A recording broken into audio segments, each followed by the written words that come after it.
আজি আমাৰ review meeting আছিলে কোকৰাঝাৰ ডিভিজন হিচাপে PWD ৰডছ আৰু বিল্ডিঙৰ 24-25 আৰু 25-26ত কি স্কিম আছে নাই বা আসাম মালা বা ৱৰ্ল্ড বেংক বা নাবাৰ্ড বা যিমান চেণ্ট্ৰেল বা ষ্টেট স্পন্সৰ্ড যিবিলাক প্ৰজেক্ট আছে ইয়াৰ ওপৰত আমি ৰিভিউ লৈছে ডিটেইলছ আমাৰ কিছুমান প্ৰগ্ৰেছ হৈছে কিছুমান 100%, কিছুমান আণ্ডাৰ প্ৰচেছ এনেকুৱা আছে যেনক আমি ডিভিজনৰ ইঞ্জিনিয়াৰসকলক PWD ৰডছ হওক বিল্ডিং হওক আমি ছেপ্টেম্বৰ মাহত আকৌ ৰিভিউ ল'ব তেতিয়া আপোনালোকে যিখিনি প্ৰগ্ৰেছ হোৱা নাই সেইটো আমাক প্ৰগ্ৰেছ দেখাব পাৰিব লাগিব যিসকলে কাম আৰম্ভই কৰা নাই সেইটো কণ্ট্ৰেক্টাৰসকলক ন'টিছ দিয়ক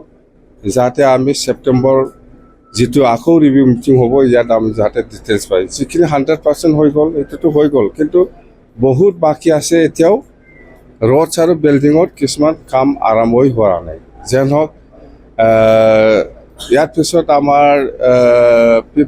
ফাইনেন্স কমিশ্যন গভৰ্ণমেণ্ট অফ ইণ্ডিয়াৰ 6 ফাইনেন্স কমিশ্যনৰ আৰু 15 ফাইনেন্সৰ ঠাইত সেইবিলাক জাষ্ট আৰম্ভণিহে হৈছে এইটো আমি ছেপ্টেম্বৰ মাহৰ প্ৰগ্ৰেছটো পাম বাজেট হৈ আছে বাজেট হ'ব আৰু যোৱাকালি আপুনি যে জয়ন্ত মল্লৰ লগত আলোচনা কৰিলে কি আমি পইচা থকা লৈ আলোচনা কৰা নাই আমাৰ বেলেগ ইছ্যু আছিল সেইটো লৈ আমি আলোচনা কৰিছে বাজেটৰ সম্পৰ্কে মুঠতে আপোনালোকে জানে আমি BTC কিমান পাব লাগে সেইটো আমাৰ BTC গভৰ্ণমেণ্টৰ পৰা অলৰেডি দিয়া হৈছে কিন্তু আমি যিমান দূৰ জানো গভৰ্ণমেণ্ট অফ ইণ্ডিয়াৰ পৰা ষ্টেট গভৰ্ণমেণ্টে মুঠতে টোটেলৰ পৰা 3,000 কোটি কমি আহিছে বুলিহে মই গম পাওঁ তো তেতিয়া আপুনি BTCটো নিশ্চয় কমিব যেন হওক সেইটো আমি হিচাপ কৰা নাই কিন্তু আমাৰ কথাটো হ'ল BTC এৰিয়া কিমান বা স্কুৱাৰ ফিট বঢ়াই দিছে সেইফালে বিশ্বনাথ শোণিতপুৰলৈকে সেইফালে দৰং সেইফালে নলবাৰী এইবিলাক এৰিয়া বহুত পপুলেশ্যন আমাৰ BTCত সোমাই দিছে তো ইমান মানুহ বাঢ়িছে ইমান ডাঙৰ এৰিয়া বাঢ়িছে তো ইয়াৰ হিচাপত আমাৰ BTCৰ বাজেটটো বাঢ়িব লাগে সেইটোৱে আমি কৈ আছোঁ তো আজিতো আমি কৈ আছোঁ হয় কিন্তু সেইটো প্ৰেক্টিকেলি হয় না নহয় যেনিবা আমি যিমান দূৰ জানো আমাৰ প্ৰমোদ ডাঙৰীয়াৰ যিটো চুক্তি এই চুক্তিত BTC এৰিয়াটো ইমান বাঢ়িছে ইয়াৰ কাৰণে বাজেটটো পাৰ্চেণ্টেজটো বাঢ়িব লাগে বা পপুলেশ্যন ইমান বাঢ়িব ইয়াৰ কাৰণে বাজেটটো বাঢ়িব লাগে এনেকুৱা চুক্তিত লিখা নাই সেইকাৰণে আমি যে বিশ্বনাথ ডিষ্ট্ৰিক্ট বা শোণিতপুৰ ডিষ্ট্ৰিক্ট ইমান ডাঙৰ এৰিয়া সোমাইছে ইয়াৰ কাৰণে যে বাজেট এক্সট্ৰাকৈ দিব এইটো আমি আজিলৈকে এনেকুৱা দেখিবলৈ পোৱা নাই BTC আগত এৰিয়া আৰু আগত পপুলেশ্যনটো লৈ পেলাইহে বাজেট আমাক দিব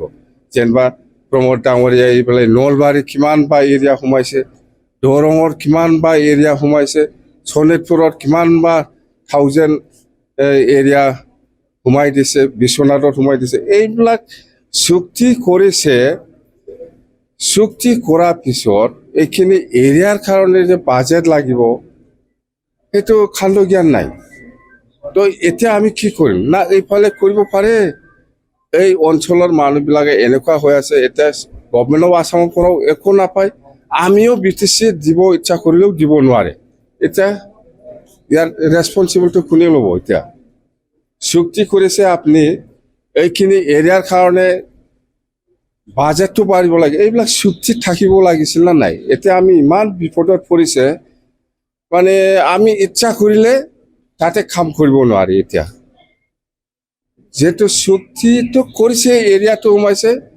ইয়াৰ কাৰণে বাজেট বাঢ়িব লাগে এনেকুৱা কিবা একটা দফা থাকিব লাগিছিল পপুলেশ্যন বাঢ়িছে এৰিয়া বাঢ়িছে তো বাজেট বাঢ়িব লাগে আগতে BTCয়ে যিখিনি বাজেট পাই আছে সেইখিনি লৈয়ে গভৰ্ণমেণ্ট অফ ইণ্ডিয়া বা গভৰ্ণমেণ্ট অফ আসামে আজিলৈকে বাজেট কৰি আছে সেইফালে নলবাৰীৰ পৰা এৰিয়া সোমোৱা দৰঙৰ পৰা এৰিয়া সোমোৱা শোণিতপুৰ বিশ্বনাথৰ পৰা যিখিনি এৰিয়া আমাক দিলে ইয়াৰ কাৰণে কোনো বাজেট নাই এতিয়া আমি কি কৰিম? আমাক কি ক'ব কৈছে এতিয়া?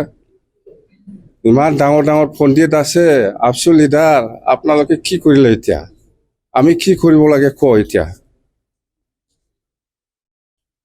সবচে ডাঙৰ ডাঙৰ পণ্ডিতটো আপচুতে আছে, ইহঁতেইতো চুক্তি কৰিছে। কোনে চুক্তি কৰিছে? কওঁ এতিয়া আমি কি কৰিব লাগে?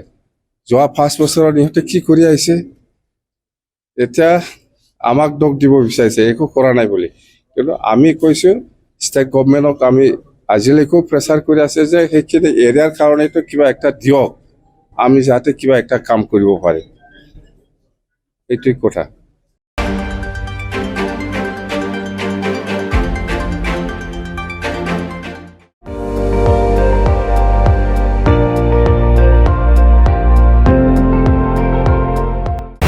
আপুনি চাই আছে ND24,